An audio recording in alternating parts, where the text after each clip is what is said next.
Shalom, shalom, bien-aimés dans le Seigneur. Merci encore d'être très nombreux en train de nous suivre ce soir. Que le Seigneur vous bénisse. Toebi ke bolinga kabiso, bozo la démission na biso à la lumière de la parole.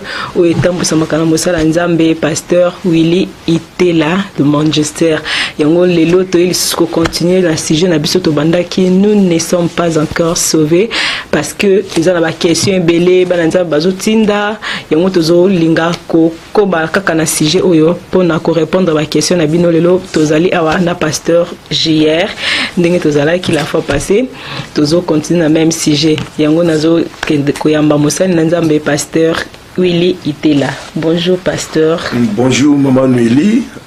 Nzambe apambola yo apambola ba o nyoso balanda ki biso semaine passée et puis o bakolanda biso lisusu nzambe vraiment apambola. Donc bazala vraiment attentif pour sujet oyo est vraiment très important. Vraiment sujet oyo est très important ba nzambe bozala attentif ko zapete ko kende ke lancer c'était landa émission otina suka je sais que vous allez béni parce que émission oyo pambola batu ma kambo nzamba tina mosala nzambe eza ko édifier libota na ye yango la rester branché vraiment jusqu'à la fin de notre émission au pambola ma tozana mosala nzambe pasteur na biso JR azar gazo représenter libota nzambe ba question botuna ka o boza ko yebisa ye pe yango amemela ngo mosala nzambe azar après que jouer rôle na le la pasteur pour na comprendre par rapport ya sujet au ezo même ba polémique et belé na kati ya batunyo so bazolanda biso partout dans le monde yango wana na keko yamba mosala nzambe papa JR. Bonjour pasteur. Bonjour maman Noélie. Bonjour. Amen. Merci beaucoup pasteur. Et na PCP bonjour là bas batunyo surtout baza rolanda biso ba frères et sœurs nzama pambola bino place bozali.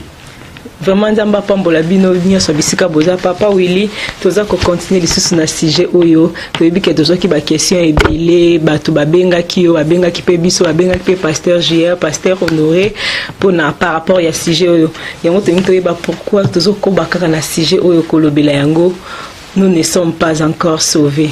Ozomona tezo troublé bana nzambe chaque fois que tozo zonga wa bana nzambe azotomboka pasteur Willy papa Willy pourquoi papa ce que expliquer libota nzambe bazolanda biso na tango. Merci beaucoup maman Willy. Thème oyo est vraiment très important parce qu'ils ont touché domaine nyoso ya vie. Ils ont la vie spirituelle, vie chrétienne ou vie sociale.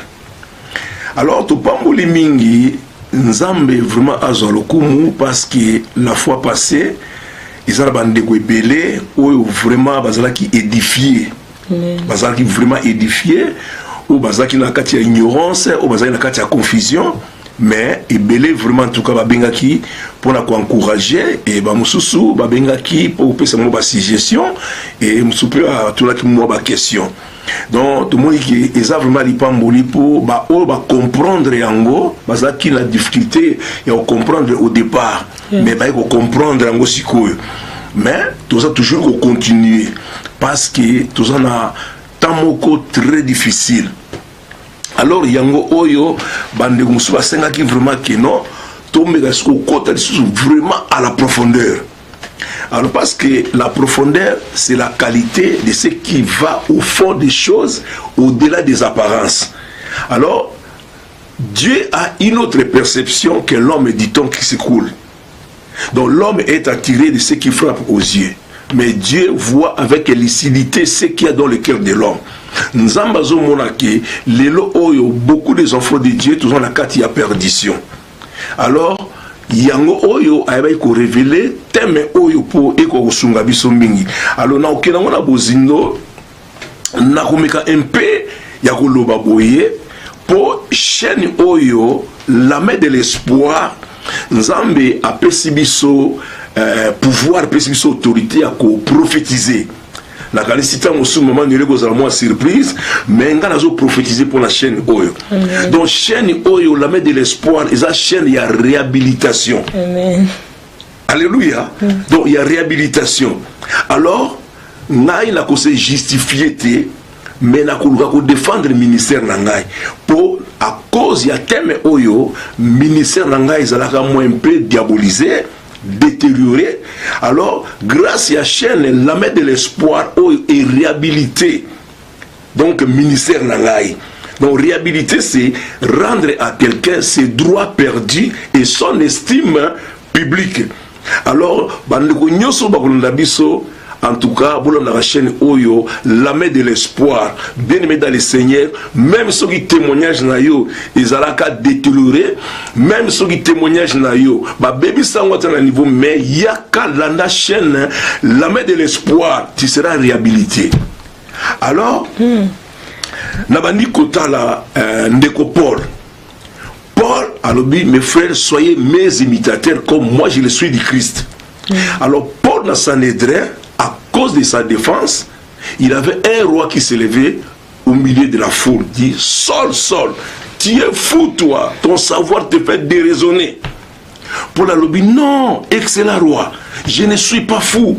Au contraire, je parle de la parole de la vérité. J'ai rencontré 7 hommes de Galilée. Je ne pouvais pas résister à la volonté céleste.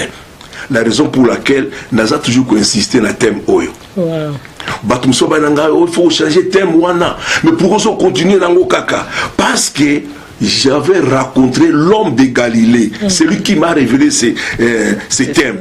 Alors, Paul, dans le livre, il y a Romains, Proverbe 15, Bible le dit, une réponse douce calme la fureur. Donc, tant que le roi a eu une réponse à Paul, roi Lobi, je sais que tu vas me persuader de devenir chrétien. Alors Paul a dit que ce soit tôt ou tard. De même que réponse on a appelé ça et pas un bateau et belé pour le thème Oyo. Yango lelo Oyo, bien aimé dans le Seigneur, yo Oyo, on peut dar confiance pas passer Willy à cause du thème Oyo, pour la Oyo kaka soki wana pe kuna, mais avec le Saint-Esprit za katina yo, mais quand un peu ya kolanda lisusu, je crois que ozong sa estime pas passer Willy, ozong sa confiance wana Oyo yo Oyo kaka, Oyo za la contraire. Et pas un Nzambe appelle ça qui Moussa n'a un message. Vraiment. Tous continuer mon style en Nzambe le but moi zo continuer nango parce que message o akutana ki na l'homme de Galilée appelle ça qui message oyo. Yango azo linga vraiment ko ba fardo oyo pona ko expliquer libota na Nzambe pasteur JR. Maloba na mboka oyo. OK. Na Zolanda nalandi pardon ndenge pasteur Willy te la lobby.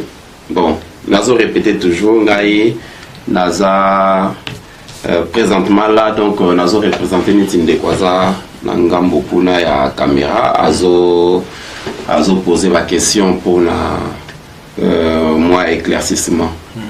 OK, ngani na poser question ka moko ne bandende d'entrée de jeu. L'autre fois pasteur n'a posé une question, est-ce que Yumoko osa déjà sauvé Toté? Toi-même tu n'es pas encore sauvé. La posé une question et on répondait qu'il y a un que osa sauvé té Yumoko loba qui on demande. Alors batumso va comprendre qu'il y a un mais comment toi qui n'es pas encore sauvé ou qui cause à la pasteur, je crois, la question va te poser en Gowana et il y a mis balai. Mais pourquoi au Tingamika kana thème wana na message où ils a que Nzamba pesa kinde yo, ce n'est pas un message que Dieu avait donné à tout le monde au Lobakion bien que c'était un message où Nzamba pesa ki yo, donc c'était un message aux agi yo. Alors parce que tout le monde on peut la Bible et ça un message monsieur ça destiné pour na yomoko mais c'est pas pour tout le monde. Je vais donner un exemple. Dieu a dit à Samson à Katasukite. Mais il n'avait pas dit à tout le monde que Bokata Soukite. N'a pas cet exemple, il y a un prophète dans la Bible. Nzambaloba qui n'est que Tikala Ndengewana, Alungola Bilamba Tambola Ndengewana. Est-ce que Dieu avait dit à tous les prophètes? Ce n'est pas pour autant dire que tous les prophètes doivent Kotambola Ndengewana. Et c'est la Moussouke, à Kene Tikutu Nzambaloba qui n'est bimana prostituée. Est-ce qu'il faut que tous les prophètes, c'était son message qu'il avait reçu? Alors, d'éviter ce qui au répondre de ce côté. Ok, merci beaucoup. Namoni qui est vraiment question profonde. Yes. Alors, tokenango vraiment malin pour comprendre. Alors nga soki na lobaki ke naza nano sauvé te parce que na lobaki boye ke eza très important pour un disciple ya ko comprendre langage ya maître. Alors toke toujours na ba écriture parce que tout ça dans la source de formation sur Dieu c'est la Bible. Alors dans Matthieu 24 3 à 13 ba disciple ba vanda na Jésus ba yoka Jésus aza koloba na kukufa na kukufa na kuressusciter na kukindi pa ya papa après na kuzonga na kuya kozwa bino aza koloba ba disciple baza koyoka. Alors un jour parce que bango bakomaki na moi prudence wana ya koluka ki aza wapi. Oh est-ce que asa netolami. Alors bango bavandaki nayebi ki pire mutazaki mukolo na bango ba petit ba yeli ba komele ba non mais vieux biso comprendre des types aza wapi. Ah il faut to lukaye. Oh de tout le monde a été parce que abanda koloba ke akukufa akosekwa akokende mais toi kana ba suspect moko boy ba bipoto no lukaye ba ke upa ba okuta Jésus wapi ça c'est sur la montagne des Oliviers. Si vous yoka ba disciple siko ba tourner ba lobi maître dis-nous quand cela arrivera-t-il et quel sera le signe de ton avènement et de la fin du monde. Jésus a répondre bango mais Jésus a répondu que bango te na question na bango mais à répondre bango na ba avertissement. Alors bango siko ba comprendre ki siko langage ya maître sens nini o Jésus azali ko lobake bato ba ko inana bolingo ko zali susute bato ba ko se trahir et puis o ya ko persévérer tina suka ye wana nde akozala sauver. Alors bango ba comprendre ki facilement langage ya maître sauver nini oyo maître azako loba. Alors bako eso tuna Jésus question musulté ba comprendre ki mbala moko ndenge moko pe ngai pe naza disciple ya Jésus parce que Jésus a lobi je connais mes brebis connaissent ma voix et me suivent. Alors pour suivre Jésus il faut comprendre le langage naie et puis oyebaye. Alors ngai pe naza disciple ya Jésus donc natali sikoyo passage wana ndenge conversation il y a des disciples. Donc moi je dis que oui, je ne suis pas encore sauvé parce que nan a commis na soukate parce que Jésus a lobby celui qui persévérera jusqu'à la fin. Alors ngai na a commis na soukate ce qui n'a lobby que je suis déjà sauvé c'est que na contredire parole à Jésus. Alors ils ont grand danger c'est qu'on contredire parole à maître. Parce que la carte m'a moqué. Je t'ai posé la question de savoir pourquoi Jésus-Christ, place où il a utilisé le mot que vous allez sauver, alors que tant que vous avez la Bible, quand vous parcourir, ma place est belle et que nous sommes sauvés. Ma place est belle dans la Bible. Pourquoi en faire d'un verset toute une doctrine, ou je peux dire d'un verset tout un ministère? Parce que on s'est basé juste sur Matthieu 24, 1 à 13. C'est ça. Non, 3 à 13. Et pardon, 3 à 13, je veux dire. On s'est basé sur Yango. C'est comme si on fait des fondements on nous montre que non, l'homme a été sauvé. Alors il faut faire comprendre aux enfants, parce que ça c'est ma confusion, parce que quand vous n'êtes pas sauvé, un nouveau converti, vous n'êtes pas encore sauvé, vous n'êtes pas sauvé, bien qu'il y a encore, ça trouble un peu la tête pour la moine. Alors comment la chose on appelle ça aux amoulaï minité nous a vraiment précis et concis. OK. Et le goïzawana ils ont comprendre le sens à sauver. Parce que sauver, on va le dans la Bible. Sauver ça n'est belé. Tu peux être sauvé par la maladie. Ou cause à sauver là-bas ennemi. Parce que sauver, ils ont sali, ils ont délivrance. Tu peux être sauvé, Moussouazo Lobelango, ils ont uniquement pour aux ala qui accablés aux yeux de délivrance, ils ont sauvé. Aux ala sauvé la maladie. mais sauver oyo nga nazoko se basé awa sauver oyo ils ont sauvé à co-héritier royaume de Dieu. On va insister pour que les gens comprennent, parce que c'est vraiment, ils ont posé confusion.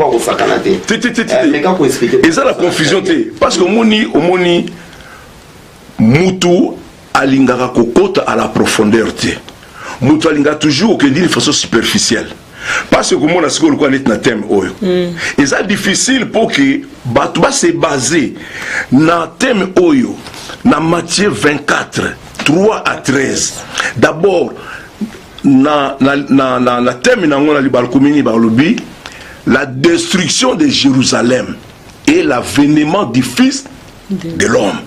Donc, tu comprends exactement, il y a la place wana. Parce que, dans cet exemple, nous sommes sauvés par la grâce au moyen de la foi. Mais ça n'a rien à voir avec le thème. Et ça n'a un rapport à ta moukité. Pour ça, tu es sauvé par la grâce au moyen de la foi. Et la qui signe. Tu n'as pas hérité le royaume de Dieu. Tu n'as pas hérité la vie éternelle. Sauvé, aujourd'hui sauvé, c'est la grâce par la grâce. Grâce aux années. Et ça, grâce parce que les rideaux étaient déchirés. Aux la facilité, on a se communiquer dans Zambé, c'est intermédiaire. Et ça, mon grâce. Alors, si on tourne jusqu'au Moutou, la foi c'est quoi? À quoi on va définir la foi? Mais tu es sauvé par la grâce au moyen de la foi. Mais à quoi on va définir la moté? Ce qui est très important, c'est que tant au thème Ezawana. On a compris ça un exemple. Parce que Moutou a fait travailler. Si on a Moutou, parfois Joël 2, 25 je vous remplacerai les années que les sauterelles ont dévoré. Automatiquement bazo parler ici la bénédiction. Alors comment maman va parler ici la bénédiction, tu vois. Donc la place oyo est facile, il suffit qu'à Moutou à comprendre que la destruction de Jérusalem, l'avènement du Fils de l'homme, ça nous montre que l'avènement dont la destruction c'est la fin du monde. Nzambe a détruit Moukili Oyo. Alors l'avènement du Fils de l'homme c'est l'enlèvement. C'est l'enlèvement. Donc c'est facile.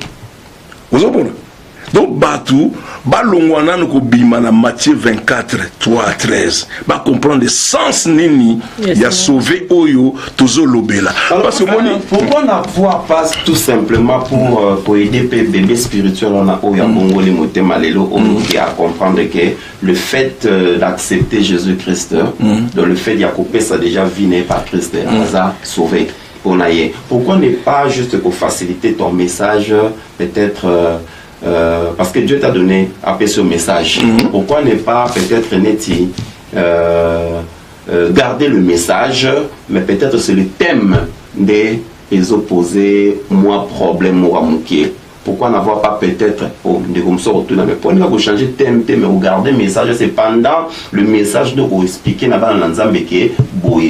mais quand déjà thème déjà au highlight déjà vous n'êtes pas encore sauvé, alors ça trouble un peu les gens. Alors il faut un peu comprendre, c'est par rapport un peu à Matthieu 24 3 à 13 pour développer la matière. Le thème n'est pas pour changer, le thème est pour remarquer nous ne sommes pas encore entrés au paradis, ou bien nous n'avons pas encore hérité le royaume des cieux, peut-être témoin là, mais pourquoi? Bon, au moni le mal qui est maintenant, au moni bateau bazo ko recevoir Jésus-Christ comme Seigneur ces derniers temps, baza a beaucoup de difficultés. Pourquoi? Parce que Makamonzambe to ba d'une façon superficielle. Un nouveau venu ce qui a hier, d'abord il faut au salanyo so talisaye avantage na désavantage. Zomona. Au talisaye yango. Il faut qu'il y ait des enseignements appropriés pour aider. Moni, lelo oyo to ba difficulté pourquoi? Même au Komona même muto sali 40 ans dans ministère. Baza difficulté à comprendre. Ce qui c'est quoi muto sali 40 ans. Bon, muto sali déjà 40 ans, sali 30 ans, sali à 50 ans, azo comprendre et loko la difficulté. sikoyo à plus forte raison siko mutu oyo à combien plus forte raison je vais dire la mutu oyo azali quoi bébé spirituel toi ça pose un problème. Il y a des personnes aux hommes oui 40 ans 50 ans il est bien enseigné mais ça lui pose un problème. Mais sikoyo mutu siko aza bébé spirituel que ça pose un problème. Pourquoi ne pas faciliter l'évangile? Mais pour faciliter rôle du Saint-Esprit. Donc on va dire que tous ces gens-là où on comprend ces personnes non, dans le Bible, rôle du Saint-Esprit, ils apprennent à aider Bisso. Tu vois, il faut qu'on ait l'écriture. Alors, c'est pas aider. Non, Zéla. Là, moi direct. On devra poser question. Donc, Bisso, tout ça, l'Esprit Saint-Esprit, tout ça, comprendre en mode. Zéla. Saint-Esprit a aider Bisso. Il faut moutou aux alocoola argile dans ma boko ya potier. Au s'abandonner, au comme on a désir wana, tu vois, wana kozaloko la voilier sur l'océan, donc conduit par le Saint-Esprit. Bible est ici biso, moninga pour un thème oyo. J'ai beaucoup travaillé. Dans 1 Jean 5:14, la Bible nous dit, nous avons l'assurance auprès de lui.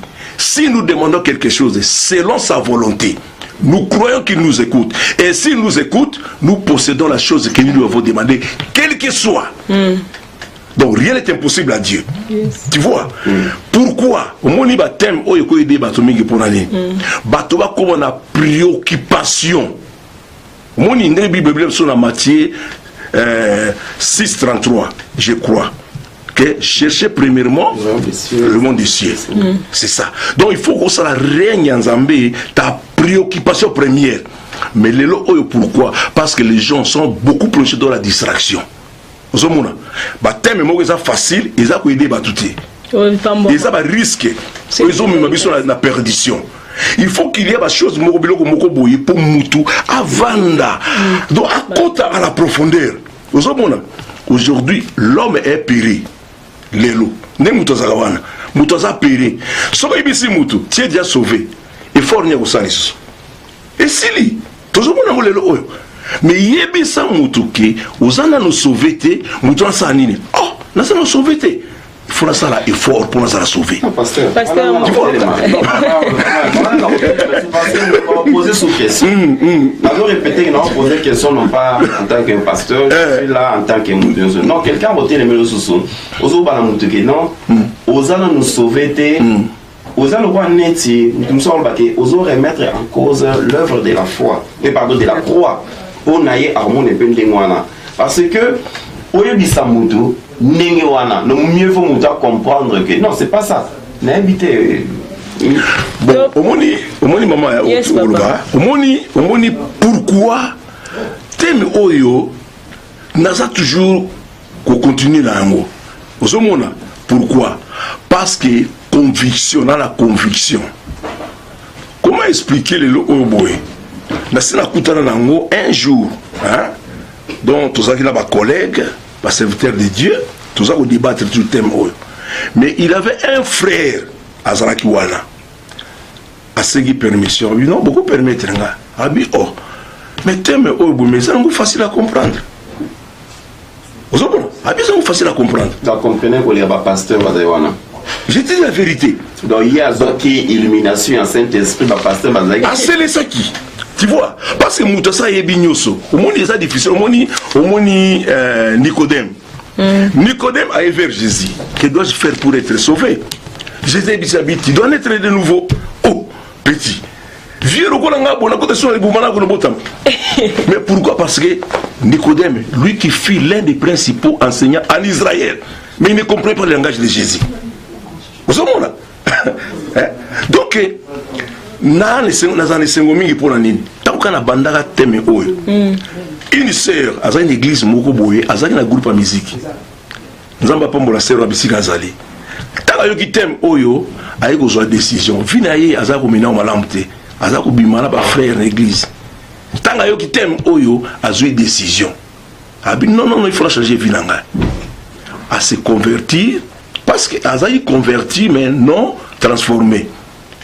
Ayi kozwa décision. Ayi kozonga la classe à l'université, ayi kozwa mobali abali, comment sauver. Comment sauver? Sauver par rapport à nous qui a sauvé qui a hérité le royaume de Dieu. Mais sauver parce que non, il y a il faut comprendre. Sauver parce que Azaï qu'on menait Azaï l'église, mais Azaï la ténèbre. Tu vois, ceux qui Nzambaya Azora Molimonaye a un gars qui est l'enfer. A comme sauver parce que déplacé. Alors, il avait aussi un frère dans Derby. A Benganga Abi passé Willy. Dans un communé vient dans la désordre. Mais grâce à Temwana, ne poussé Ngaïke, la maître vient en ordre dans Zambé. A comme sauver, au moins il va sauver ce qu'il y a. Sauver par la grâce au moyen de la foi. Donc, à jouer grâce à Wana, foi na yesu il y a un message, de sauver. Mais héritier, nous, la vie éternelle. Moi, justement, nous parlons sur le thème, Madame Gabota, nous n'avons pas encore hérité le royaume des cieux, c'est simple. Parce que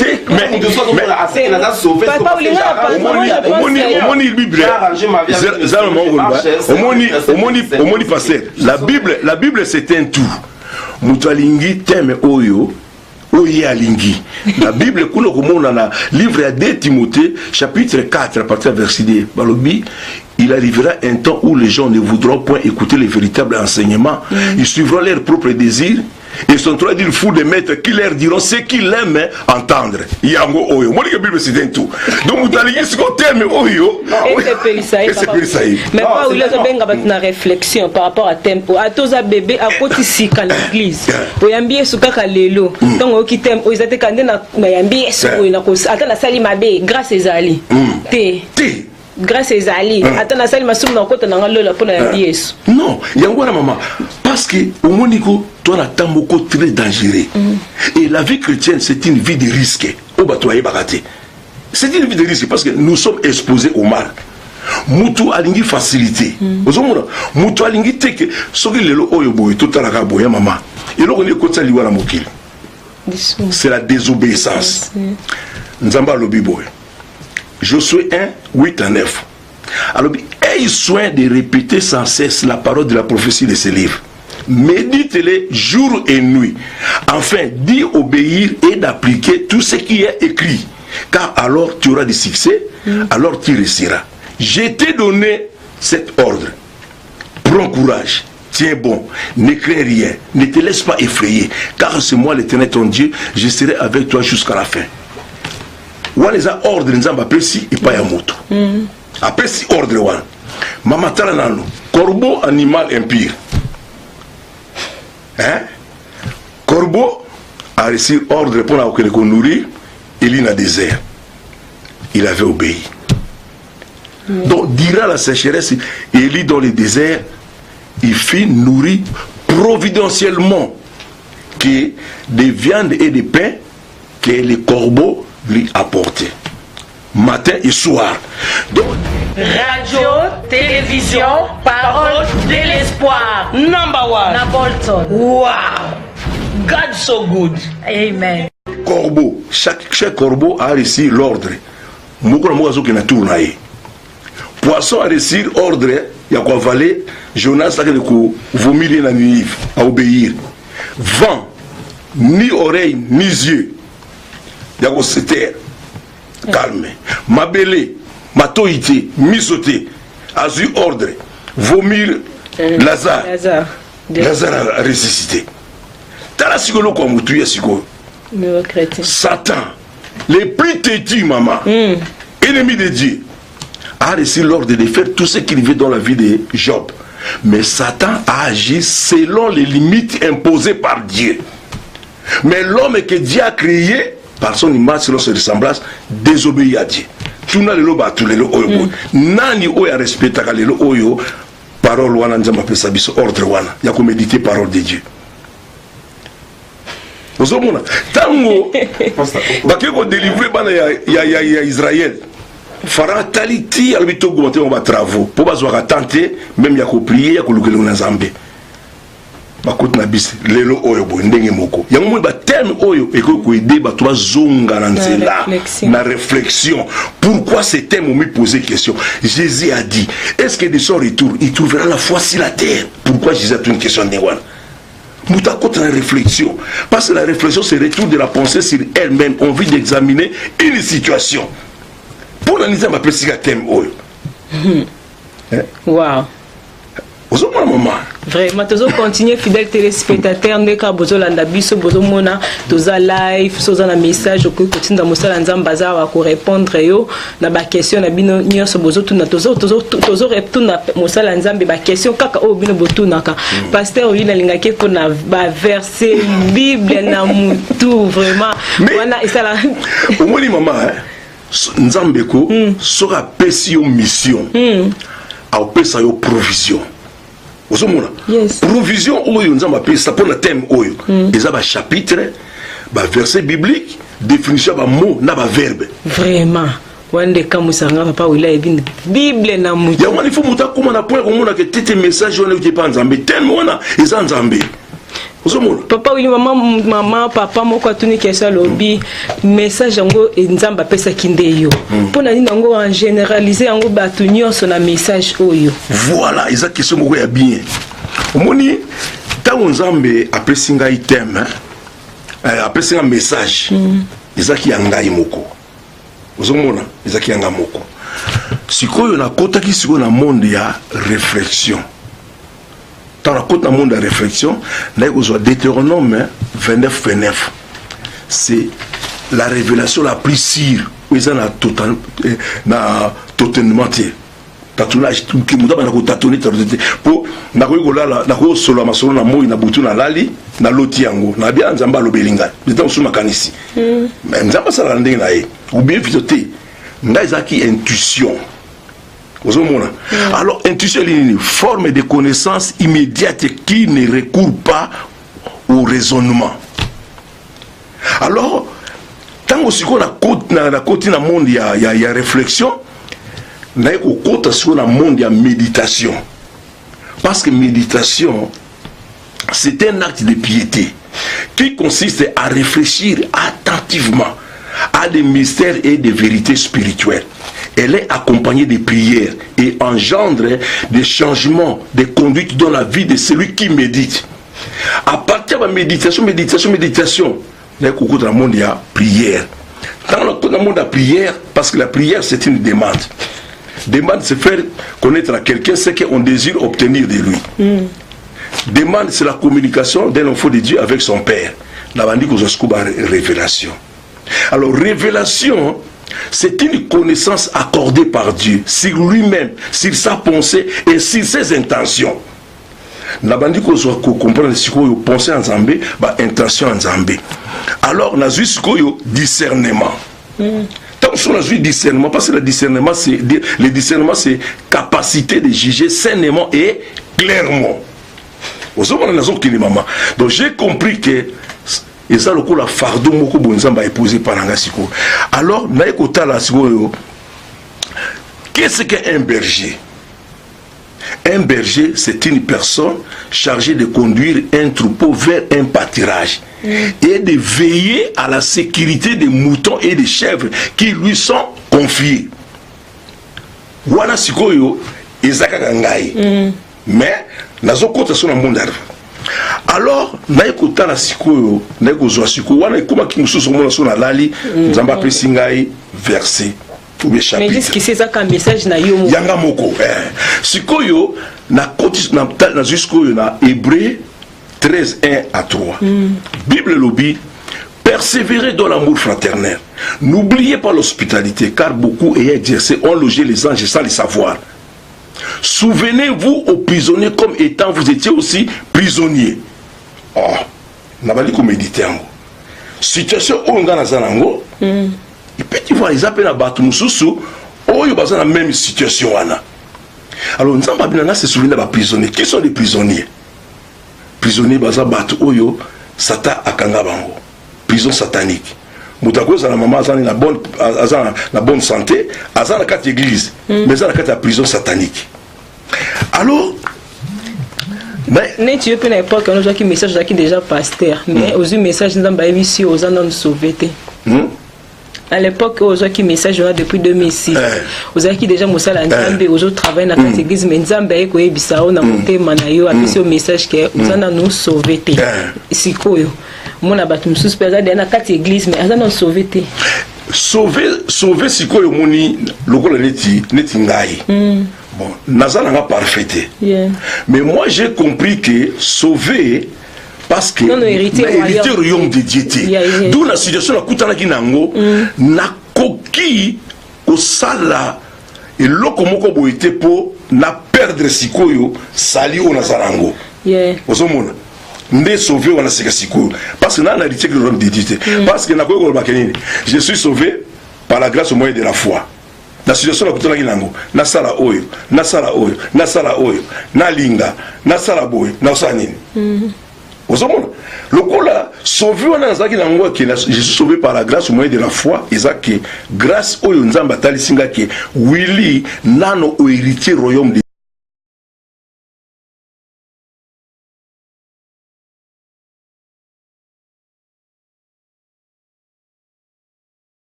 Pourquoi nous continuer à expliquer pourquoi on garde qui message on a pour nayoté. Bon, yango au moins déjà la hébreu.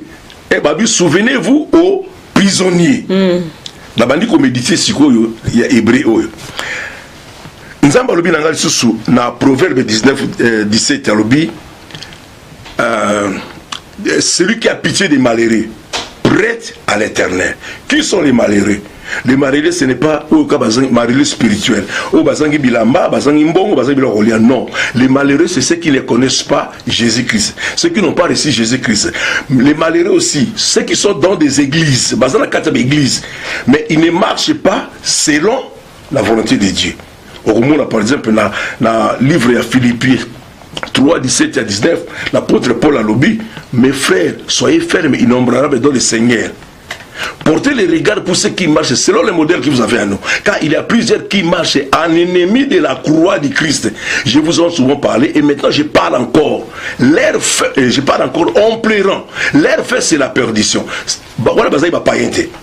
Bateau dans la église. Vous avez mon maman. Alors, nous avons écouté sur Ésaïe 58, 7. Alors, partage ton pain à celui qui a faim. Fais accueillir les malheureux sans asile dans ta maison. Si tu vois quelqu'un, couvre-les, ne te détourne pas de ton prochain. Alors, nous avons une révélation que le message est pour nous côté. Il faut que nous partageons à tous les chrétiens, sans exception. Dans Luc chapitre 21, 34, 36, à l'objet, que votre cœur ne s'apaisantisse pas des soucis de boire et de manger. Je viendrai comme un filet sur tous ceux qui habitent ici, à toute surface de la terre. Priez, afin que vous ayez la force de vous échapper de toutes ces choses qui arriveront. Donc, sans exception, message haut. Aux pasteurs.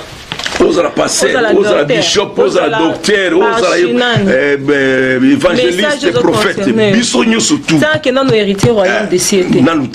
Alors, dans Philippiens 2, 3, 5, ne faites rien par un esprit de parti ou par un esprit de rivalité. Ou par une vraie gloire. Laisse que l'humilité vous fasse regarder les autres comme au-dessus de vous-même. Que chacun de vous, au lieu de considérer ses propres intérêts, mais considère aussi l'intérêt des autres. Et en vous les sentiments qui étaient en Jésus. Au lieu que le message na gardien pour na héritier royaume de Dieu, malamu il faut partager en osikoyo na batu nyoso. Jésus azaki moto ya compassion. Jésus azaki motema munene. Jésus azaki moto azaki na humilité. Jésus azaki moto oyo awela ki intérêt à emokote. La raison pour laquelle on dit que message oyo nous sommes tous concernés. Na quoi que garder pour ngai mokote pour mutu so za pembeni na ngai azape ko traverser même situation ki ngai. Lelo ko ko na situation ana au lieu qu'il aille que non, nan l'héritier au royaume de Dieu, le quoi la sali bonzamba lobi, ne vous vengez point, laissez à moi la vengeance, à moi la rétribution. Il y a ça la ligne à se venger. Tant qu'on se venger, à peur de déjà sali. Oh, papa. Et nous préparons toujours dans 1 Timothée 4, 16 à l'obi. Veille sur toi-même, sur ton enseignement, persévère pour ces choses, car on agissant ainsi, tu te sauveras toi-même et tu sauveras tous ceux qui t'écoutent. Pas oui. Wow. Vraiment, toujours continuer fidèle téléspectateur. On a vu que vous êtes belé, vous êtes partout dans le monde. Papa, vous toujours continuer la carte nationale nabiso vraiment il y a place où il y a n'engeni motoko ko perdre sali na ye.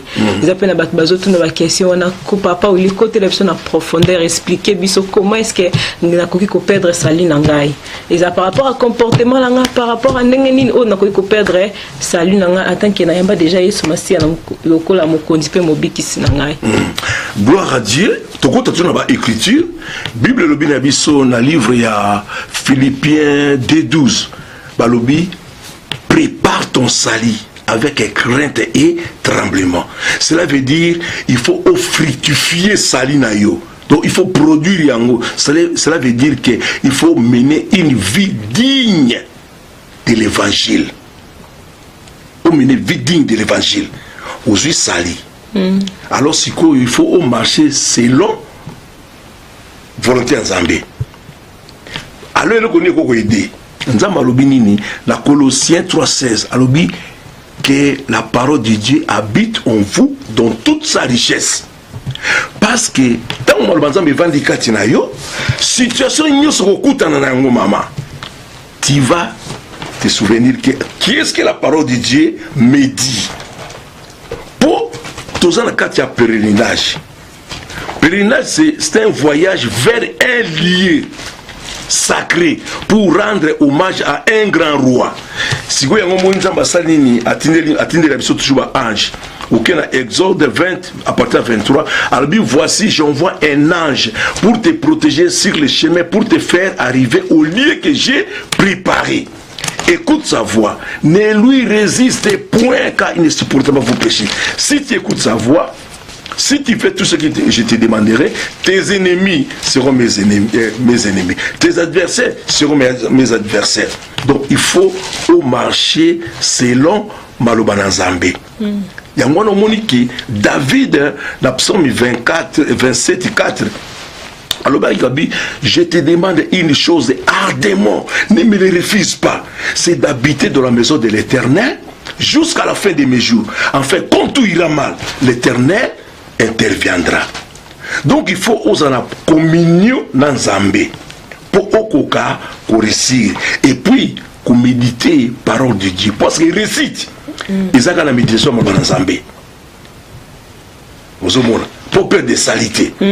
Alors, l'écoute est la parole de Dieu. La mise en pratique de la parole de Dieu. Donc, parce communion avec le Seigneur, méditation à parole. La parole, et puis l'écoute et la mise en pratique de la parole de Dieu. Parce que l'écoute et la mise en pratique de la parole de Dieu nous donnent la force et la victoire. Il faut que la parole de Dieu ait des racines dans ton cœur, devienne partie intégrante de ton être. Ou à nous garder salinayo. Sortité, on peut de sali.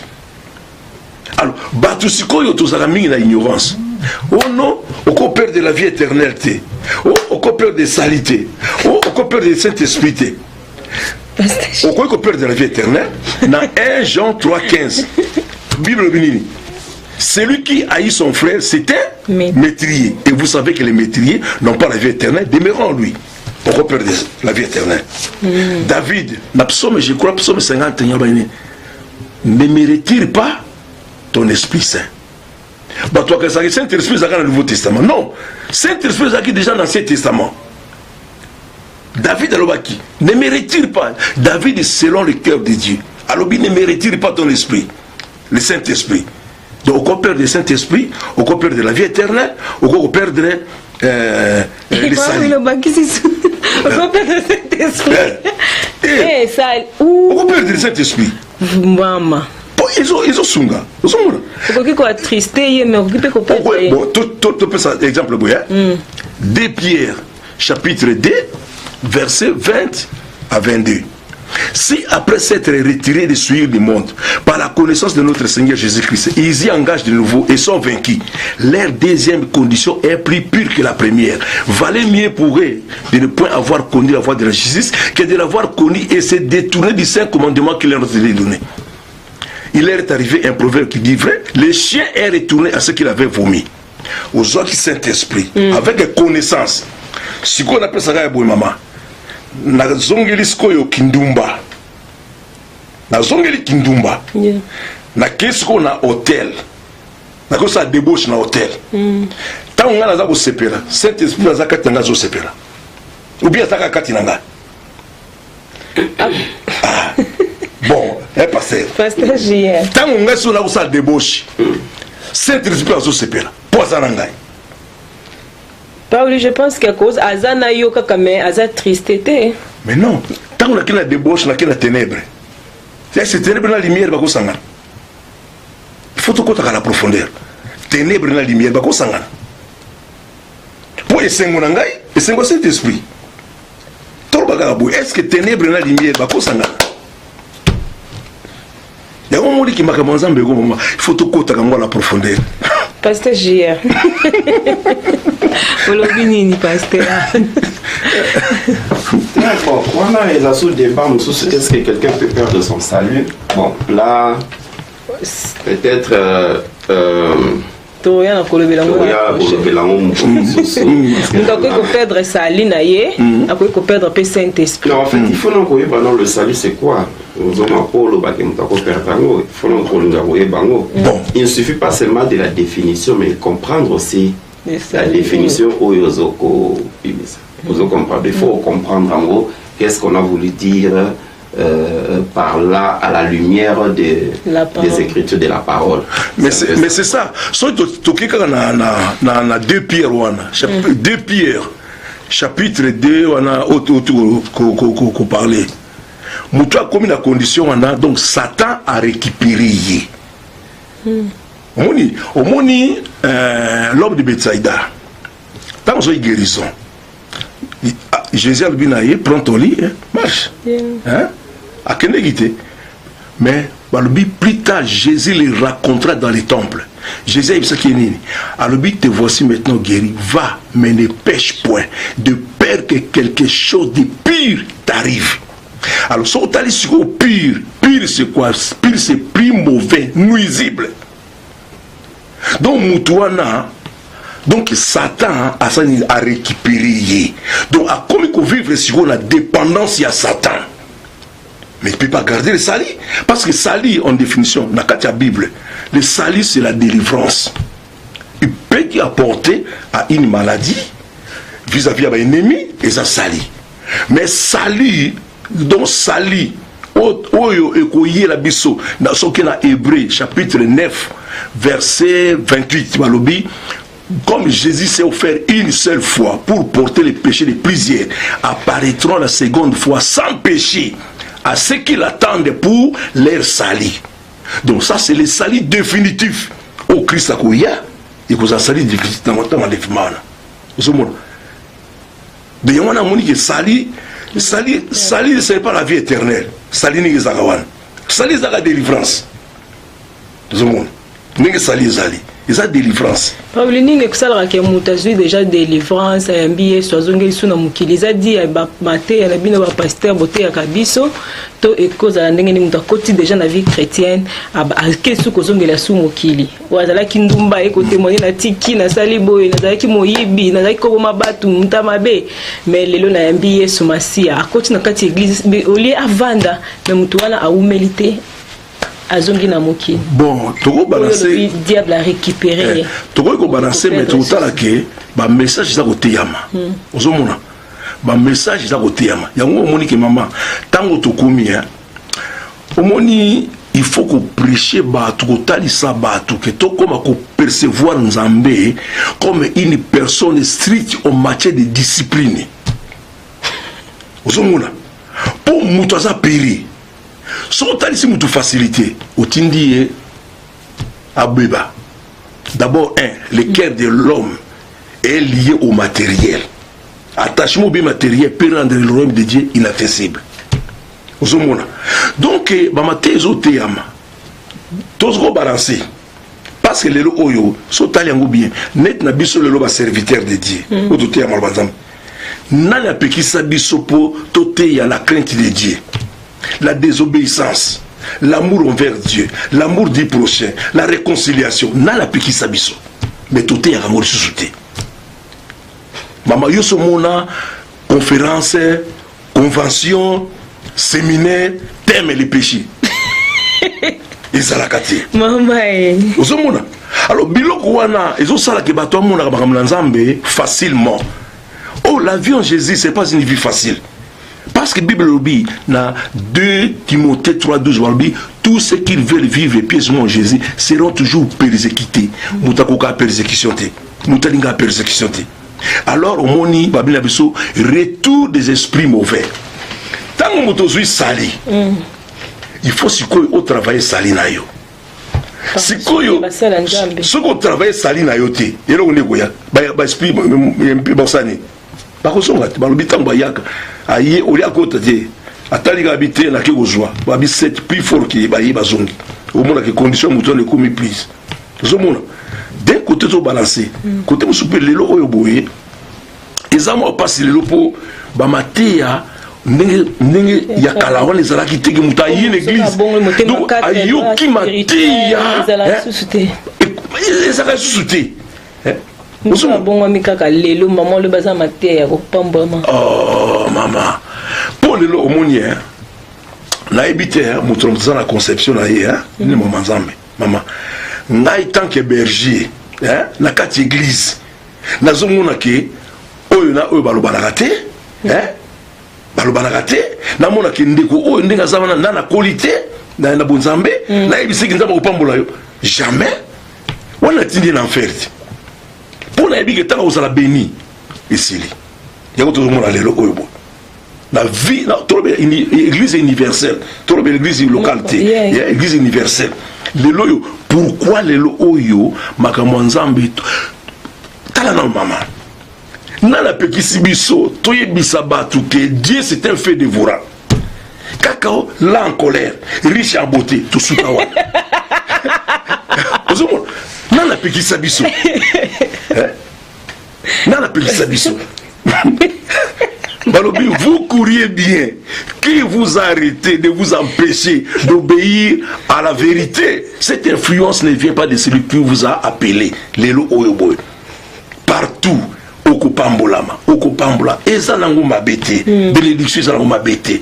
Mais il faut que penser na éternité. Yasuka. Yango moni mama. Ndiye mate yango zonga sima na église. Ezaka bon. Jésus va me lier malade na 4 gares. Jésus au lieu à s'attaquer na paralysie ya maladie wana.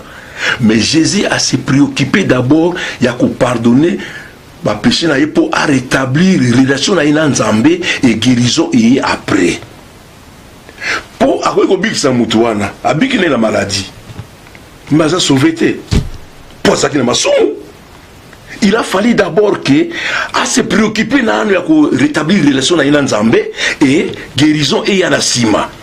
Mais biso lelo oyo to komakaka guérison le kwa liboso oli nanu mutu a se repentir to komaka papa Willy parce nzambe Jésus azakuta pena mutu abikisi après epse vendre prêche pli Jésus aza omniscient akuta pa fokte na passage hier aibiki passage hier kwa azaka na maladie abikisi mbala moko akuta na passé Willy abike passé Willy azana péché moko chéri ezakati na ye oleke na bikise mbala moko tika nona rétablir relation na ye na nzambe bon guérison na sim azaki omniscient mais biso to ba omniscient te ozomo to ba nzambe biso to limité biso te yango na lokwa maloba nzambe tali saka biso to otalo ka exemple kwa ni Jésus mutu balobi na biso te ke soki aux malades au héritier royaume de Dieu. So aux célibataires au héritier royaume de Dieu. So aux stériles au héritier royaume de Dieu. Balobi na biso bongote. Malamu na kota lola maladie. Pourquoi la maladie vous arrêtez? Na kota lola célibataire. Pourquoi la célibataire vous arrêtez? Vous savez donc tout le monde a dit que ah non attends nzamba tali singa ite mais Jésus ava bikisa maladie wana a luka kinano a rétablir relation na nzambe. Tika penga na sali la bongo. Biso zaka bongote. Vous savez et ça on m'a bêté mutu ndenge nzamba zo tali sai. Mais biso ko ka pampa. Papa, nous tout notre moutou. Au lieu de bondir la moutou, nous sommes boyés. Asa déjà marié, mais ils ont bondi la cage au Libala. Mais c'est vrai, maman.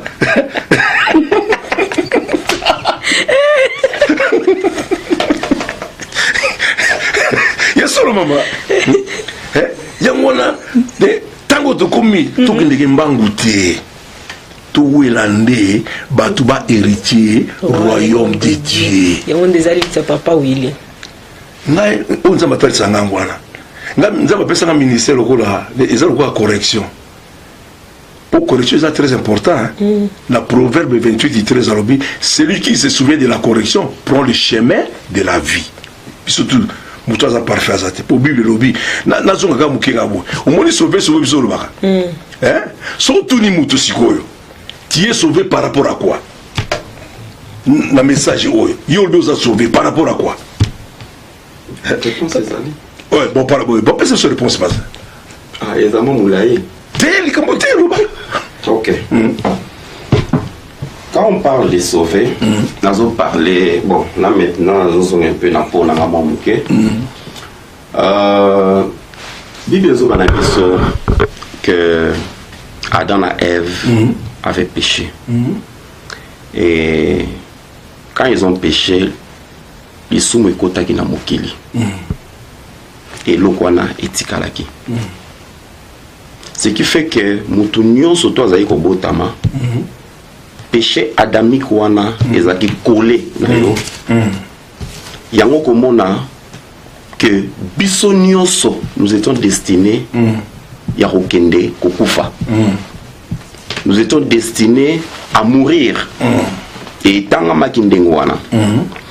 Maintenant, à une époque, bon, nous avons sauté moi mouké, à une époque, et comme que Nzamba Ekotinda, Otobengi, Moïse. Moïse, quand il est venu avec la loi, la macamion surtout. Mais à une époque, qui est important, c'était le fait que les souverains sacrificateurs, tant que les enfants d'Israël maintenant péchaient, parce qu'il y avait le péché, le péché originel, mais il y avait encore le péché au banane Israël basé au sala chaque jour. Alors Nzambe maintenant qu'est-ce qu'il a voulu faire? Parce que péché wana moyen longo ezalagité. Il fallait seulement que le sang de Dieu yangonde et longo la péché wana. Mais maintenant Dieu autant dans la carte de la Bible au monde que à tout moment parce qu'on rappelait banane Israël. Botala na monde d'Oreb, bosala kibo. Il leur rappelait le péché parce que ces péchés étaient toujours là. Maintenant les enfants d'Israël, qu'est-ce qui s'est passé? Il fallait à un moment donné, le souverain sacrificateur, qu'est-ce qu'il faisait? Avec côté na kati na temple kuna. Sur à côté na kati à sanctuaire, avec lui de bélier. Bélier mo wa boma wa azu bélier mo ko na tanga ko bulu. Wana so ke mo mbangu. Soka bomi bélier wana akozwa makila wana. La Bible disait que akobonde na nanu pona masumu ya yemoko et pona libota na ye. Après akobonde pe pona ako asperger na ba makila wana oyo ya premier belé o abomaki wana ako aspergeant sur le peuple de Dieu, la nation entière qui était là. On a purification ya masumu na bango. Mais la Bible nous dit que ces sangs là ils allaient qu'à couvrir. Ça n'ôtait pas le péché. Ni le péché originel ni le péché qu'on va couvrir. C'est-à-dire le péché est là. Mais le sang là des animaux, ils ont qu'à couvrir. Donc c'est-à-dire, ce qu'on tombe les gars makila boye, on a le péché qui était toujours là permanent. Donc ils ont qu'à sauver bango, ils ont qu'à même rien. À part kaka, ils ont qu'à quitter sa colère dans Nzambe, le châtiment le châtiment qui nous donne la paix. il y a qui kosani ko tomber sur Jésus-Christ et tomber sur Christ dont on parle là. Alors maintenant le péché là tant et fanda ki kaka ezai ko longwate, il fallait maintenant que le sang de Dieu vienne. Pourquoi? Pour ne pas couvrir le péché. Mais cette fois-là c'était pour maintenant ôter. Ce qui fait maintenant que Jésus-Christ, quand il est venu, il a fait l'œuvre de la croix qu'il a faite là.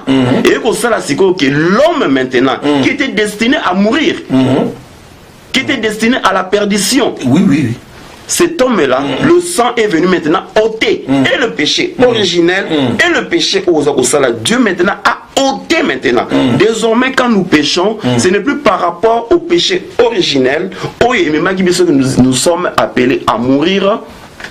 Mais maintenant nous péchons par rapport au péché au Yosa Kosala Lelo. Et si je me fais bien comprendre.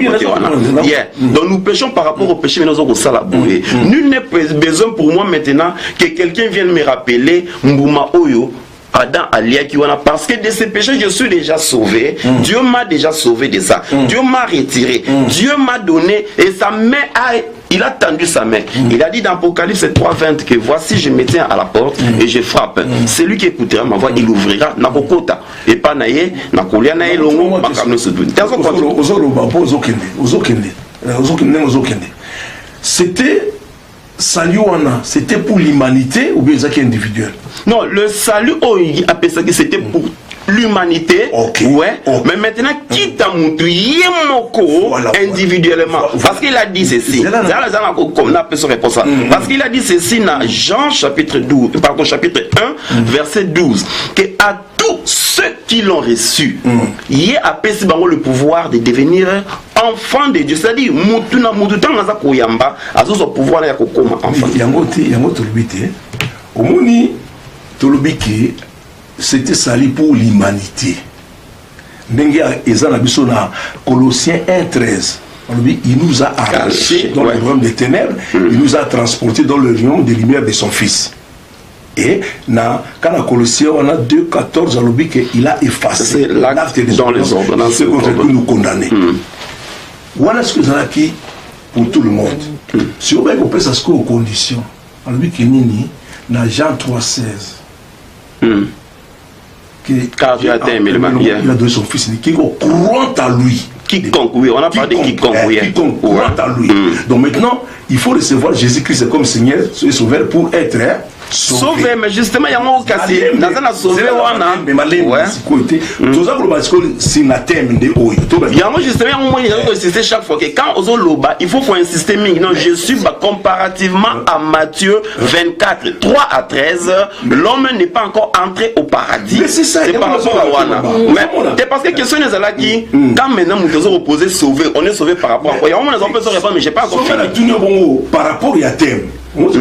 Qui est déjà sauvé par rapport à quoi? Non, hier maman a posé une question, je crois que ce n'était pas par rapport non, j'ai dit, il a posé une question, pas par rapport il y a passage, il y a Matthieu 24, 3 à 13. M'a posé par rapport, il y a thème où ils ont troublé quelque part. Il y a un moment, moi j'ai répondu par rapport à ça. Au moment où non, parce que changer quelques thème pour faciliter aux gens. Mais tikala na message sur qu'on a carte le contenu et c'est le quoi la moi sur PC qui pardon moi sur PC qui nini bon biso na bakini on devait ba kamokine ba nini ba kisi penza awa na ebité ya mbolo leza oneti wo wape mais tozini ba kamokine ozu moi na PC kamokine na omelatin au PC qui na omelatin mais au sur PC siko kisi wana ezana sukali akomela musika parce que moni il a une chose il faut toyer baraka. Dieu, il est souverain. Dieu est souverain. Non, mais quand même sauvé, on s'est compris sur. Parce que dans celui-ci en haut, mais dans la 6, pour moni, Nzambe est souverain. Nzambe a kansane biso kansarate. Biso toujours kansarate, parce que le mot est facile. Vous savez, le mot est facile. Il y a mon azo zonga toujours à Kolobake. Lelo neto comme il le monde ya lelo oyo batwaza trop projet de distraction oko kuta lelo oyo mutu un enfant de Dieu à la mukina tongo ta fungoli miso eloko aliboso Facebook sans même remercier le Seigneur Facebook. Tant que vous avez passé toute la journée quand on a Facebook, sans que à méditer parole de Dieu. On écoute un enfant de Dieu. À Yébi, championnat, il y a France, championnat Angleterre, il y a Espagne. À Yébi, même le salaire, il y a des joueurs. À Yébi, un mot. Mais, Bible est l'autre côté. Vous avez on écoute moi dans Zambé, 10 matins au soir, théâtre, la télévision. Théâtre. Mais pas certain, ça on pose une question. Est-ce que quand Dieu a parlé à Josué en placement, est-ce qu'il s'est adressé à tout le monde? Comme ça on pose des questions là, parce qu'il a dit que ce livre de la ne s'éloigne point et médite-le nuit et jour. Est-ce que Azeka Kolobana Josué, est-ce qu'il parlait à toute l'assemblée? Est-ce que toute l'assemblée a peut méditer livre de la loi wana? Pourquoi il faut que se poser au moins c'est attribué à une personne, mais on donne ça à tout le monde. C'est encore ça qui pose un peu ce problème. Peut-être c'est attribué à Josué qui a médité à moi. Il faut que la vie de prière et la vie de prière ne consiste pas seulement à tous les jours méditer, lire. Tant que vous avez un message, on peut faire un exemple. Au moins, ce que nous avons sur l'église. Tant que vous avez un message, il y a Joseph. Au précisé, au lobikaka l'église. Yosa Joseph. Oh, baloba pona yo. Balinga te ego kisama. C'est pour tout le monde. On se rend même compte que ils ont un message président il y a Joseph Yimoko. Parce qu'ils ont bénédiction. Mais s'il y a des choses un peu compliquées, ils ont tout le monde compliqué parce que yo mi tient la place il y a Josué. Parce que ils ont l'idée pour hériter le royaume de Dieu. Ils ont l'idée. Dès que Josué, c'est ça qu'il a l'idée. Yo mi ce que Josué pour réussir. Il faut méditer malobana. Donc c'est à la portée à tout le monde. Dans la Bible ça va.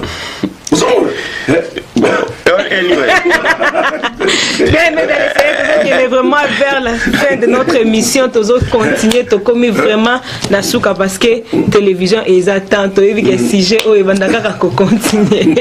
Non et ozala ceux qui pasteur à saligaka moi clique moi mukeke azunika bon pour que les enfants de Dieu comprennent nous ne sommes pas encore entrés au paradis, ça facilite les choses mais tant qu'on est na carte pendant les enseignements à cause la que c'est que notre tu n'es pas encore sauvé par rapport à Matthieu 24 3 à 13 la Christ et à l'Obibo il parle donc c'est-à-dire ton message c'est basé c'est plus par rapport à l'enlèvement par rapport à avènement il y a fils de l'homme il faut vous expliquer quand il vient ou bien peut-être par rapport à l'avènement du Fils de l'homme, du Christ, nous ne sommes pas encore sauvés. Là, ça passe. Mais tout le monde va comprendre. Tout le monde va comprendre. Mais quand ils vont parler de sauver direct, ça trouble un peu. Encore, exactement. Ça, on appelle ça la thème. Voilà. Si on a voulu que Nzambe. Nzambe appelle ça que message, lui appelle ça que thème. Nzambe, il peut tout. Au moins, parce que rien ne peut nous arriver, Nzambe va nous courater. Pourtant, on va appeler ce message. Pour la fois passée, mais la réponse est revenue. Tant on va appeler ce message, qui t'a eu sécurité au Sani, d'abord, nous avons tout le monde. La côté de la méditation, la côté de la réflexion, la côté de la demande, il y a aussi un Zambé qui non Zambé, Pessangai sagesse, Pessangai intelligence. Ouais. Donc ce n'est pas Zambé. Ah donc, Zambé. Après ça, nous avons 1 Jean 5 14. Si nous demandons, quel que soit, nous n'avons pas coupé ça. Alors, il faut que c'est comme ça, ma personne sagesse, il y a que Obimsa Temo. Il y a Obimsa Temo. Donc, on est toujours vers la fin. Donc, tout le monde est là. Toi, la terre est glissant. Toi, la carte pente. Ils ont qu'il faut tout zonga na musima ils ont le zoke na motuka papa na kati ya motowe sans au final accélérateur voiture très bien nzela tout bien tala na le rétroviseur tala pembe au coup de place mususu ça la réduction à vitesse mais yo lokola ko ezaka na accélérateur zoke ndeka to comme na temps faut tout en rétroviseur osomona et pas tout outil et pas toujours kende tout le monde au-delà de l'immédiat pour ce otali le monde le baté bazote yango liwa écouter la carte église c'est autre le bamoni liwa écouter la carte église ça signifie quoi vous savez donc comme na tango ki bato tout kala ba distraction moni toujours na le temps ya ko ba pe ya ko kota na makamna nzambe parce que mama moni so la classe par exemple to kende classe toujours yekolati so vous en examen osani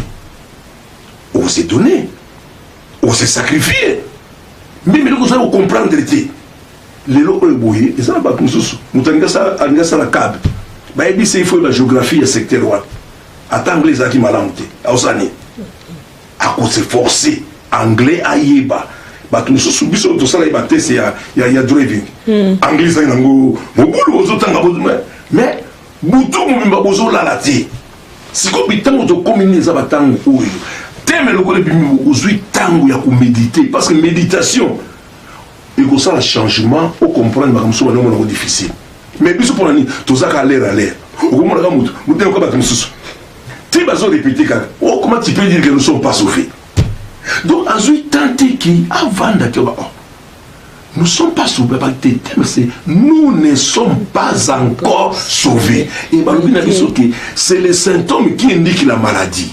Il y a fort prophète qui va se lever. Symptômes, mes amis, et permettre pour découvrir. Sauf qu'il y a nous avons jugé. Mais non, le jugement, c'est quoi? C'est opinion favorable ou défavorable. Donc, tout le monde a un signe sur le talisabiso. Le lot qui va fort prophète va se lever. Bazoula biso prophétie pour éviter pas en embêter. Sauf que na Jérémie 23 16 à 17 au Romonao. Bazoula biso malheur au berger qui fait disperser mes brebis. Toujours mon amour le lot. Mais comme attend beaucoup très difficile, il faut se plonger ma cassi pour la couper le minazambé.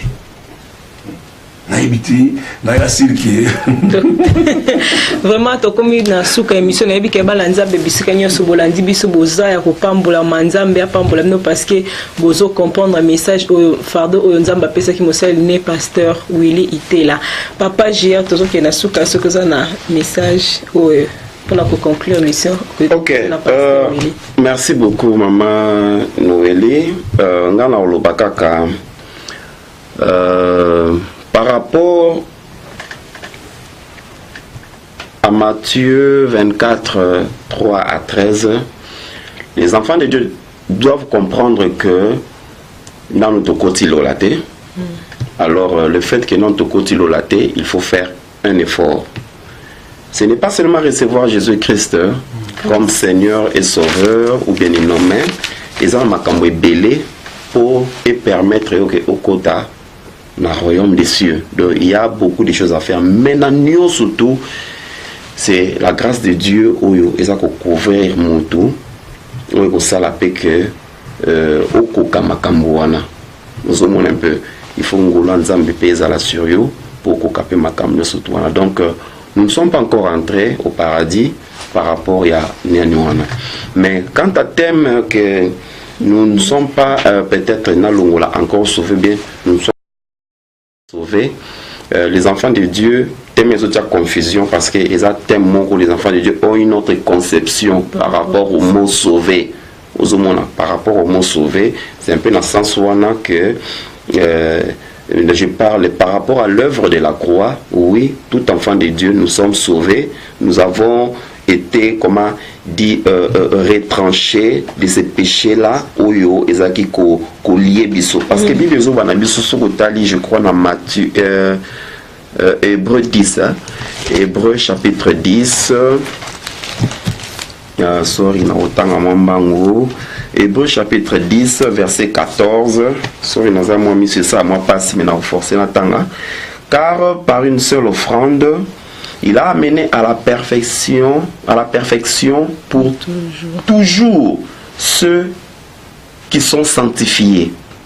C'est ce que le Saint-Esprit nous atteste aussi. Car après avoir dit, voici l'alliance que je ferai avec eux Après ces jours-là, dit le Seigneur, je mettrai mes lois dans leur cœur, et je les écrirai dans leur esprit.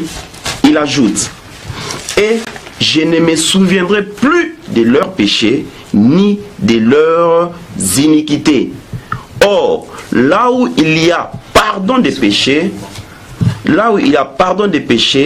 il n'y a plus d'offrande pour de péché. Donc moi je comprends que quand Jésus-Christ est venu, le fait que le sang là avait coulé, nous étions destinés à aller mourir, dont il fallait tout koufa.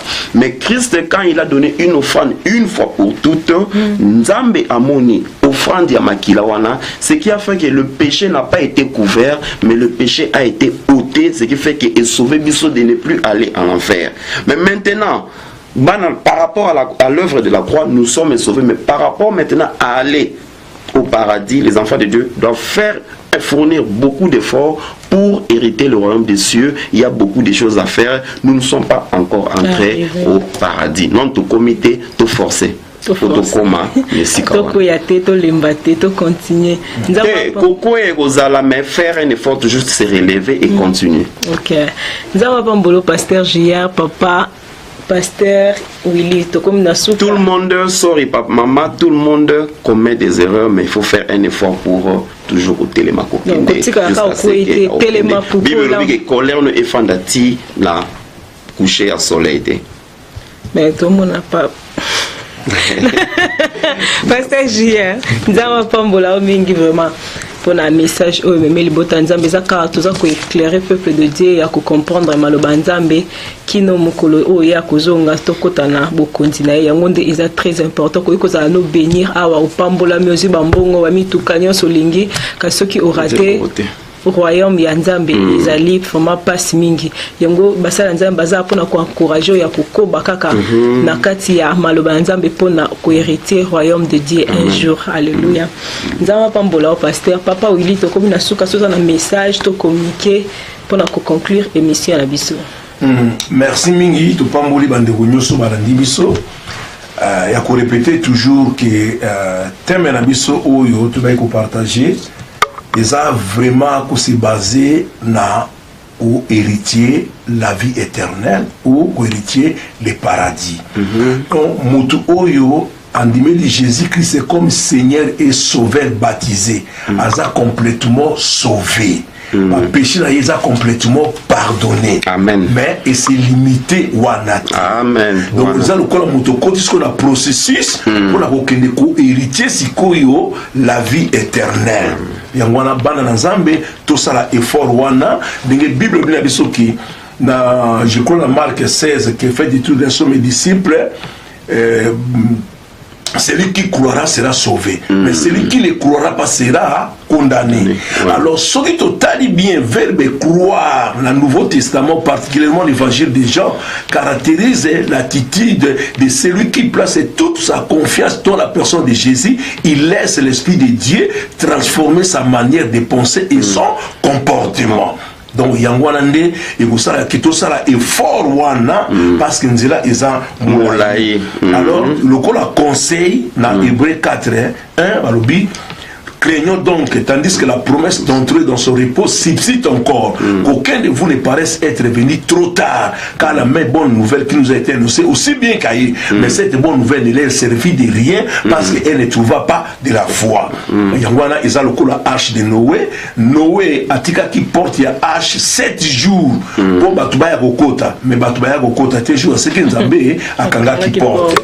Alors to ko vana suka tonito il savande kuboye Église Bethesda où ils allaient comme la pasteur Ntumba baza organisé séminaire il y a 3 jours na pasteur Paul Lonza il y a Adig Istam na Londres et cause la bongo de vendredi 26 au dimanche 28. Alors ndeko yoza na Manchester, oza na Bolton, oza zinga ata ba Sheffield ba Leeds yaka tokutana katina événement wana le 26 janvier. Le 26 janvier. Ah, merci maman. Le 26 janvier, toya ko soutenir Musala na Nzambe, balobi nous sommes plusieurs mais nous formons tous un seul corps en Christ. Alors Nzambe vraiment apambola bandeko nyoso oyo balandi biso soki ozana question ko tuna ozana suggestion ko hésiter te soki poza na posa yaka na plateau to partager ensemble et kozala eloko moko ya malamu. Nzambe apambola. Nzambe apambola biso nyonso tolandi papa oui aza na ye wana aza disponible pour na ndeko nyonso olingi opase émission na ye soki comprendre ye malamu te olingi lisusu yo oleka na ye papa aza disponible pour na bandeko batuni ba question na bango batindaki ba question otokoke kotuna te na émission prochainement te promettre bino papa Willy à répondre ba question na bino. Nzamba pambola bino, merci mingi na mon mari mon manager mon coach nzamba pambola yo na vision oyo oza kosunga biso vraiment pour la libota nzamba pambola nzamba pambola nzamba pambola équipe technique momba que le Seigneur vous bénisse tokutani à la prochaine. Merci na pasteur JR pour na koya lisusu participer na émission nzamba pambola. Merci na papa Willy lisusu na fardo oyo nzamba pesio ya ko éclairer libota na nzambe par rapport ya maloba nzambe nzamba pambola bino na temps bo pesa kibiso ya kolanda biso du début jusqu'à la fin tolingi bino mingi nzambe na lola apambola bino. Bye bye. Yelele. Alléluia. Que tous ceux qui respirent louent le Seigneur Jésus-Christ de Nazareth. On y va. L'Éternel conduit son peuple haut. Il n'y avait pas des dieux étrangers. Il a fait monter sur les hauteurs du pays. Israël a mangé les fruits et les champs. Il a sucé le miel du rocher, l'huile qui sort du plus dur des rochers. Ma vie est pareille à l'aigle qui éveille sur sa couvée. Voltige sur ses petits, déploie ses ailes, les prend les pentes sur ses plumes. Ma vie est pareille à l'aigle qui éveille sur sa couvée. Voltige sur ses petits, déploie ses ailes, les prend les pentes sur ses plumes. Dansez, dansez pas, dansez pas, dansez pas. Célébrez, célébrez, célébrez, célébrez, célébrez. Jésus a renouvelé ma force, il a renouvelé mes biens, il a renouvelé ma famille. Comment ne pas les chanter, comment ne pas les danser, crier alléluia. Ma vie est pareille à l'aigle qui éveille sur sa couvée. Voltige sur ses petits, déploie ses ailes, les prend les portes sur ses plumes. Ma vie est pareille à l'aigle qui éveille sur sa couvée. Voltige sur ses petits, déploie ses ailes, les prend les portes sur ses plumes.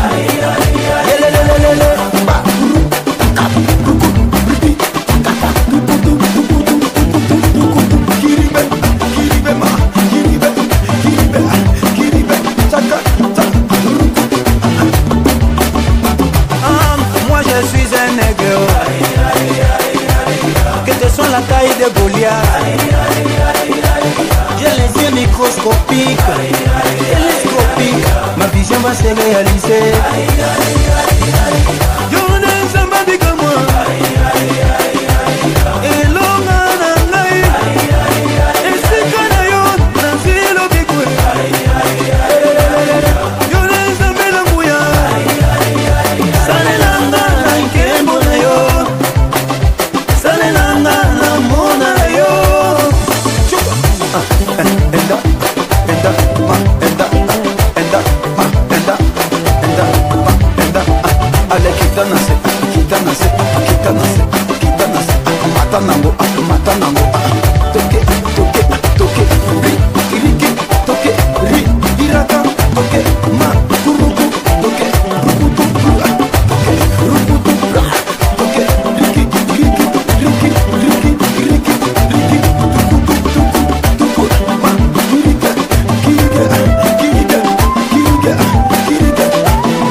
préparé à...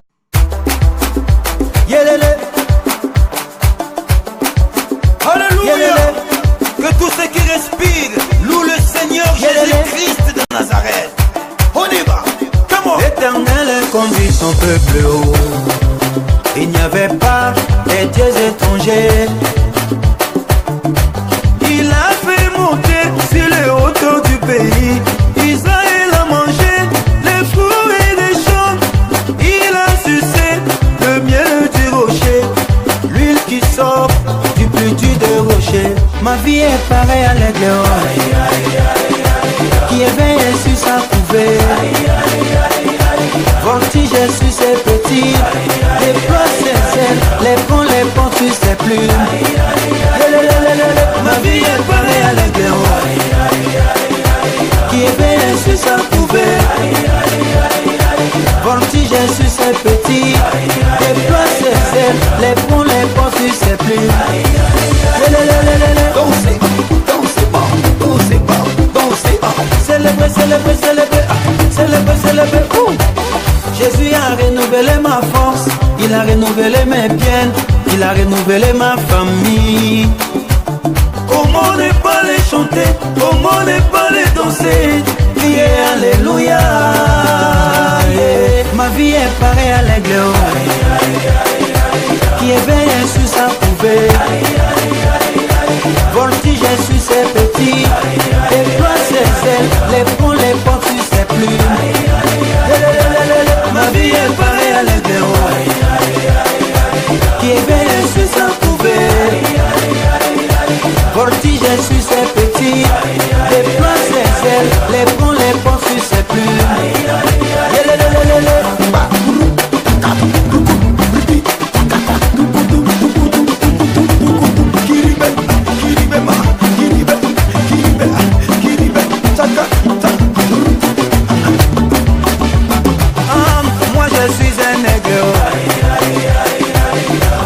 La taille de Goliath, j'ai les yeux microscopiques, télescopiques, ma vision va se réaliser.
Pareil à la guerre.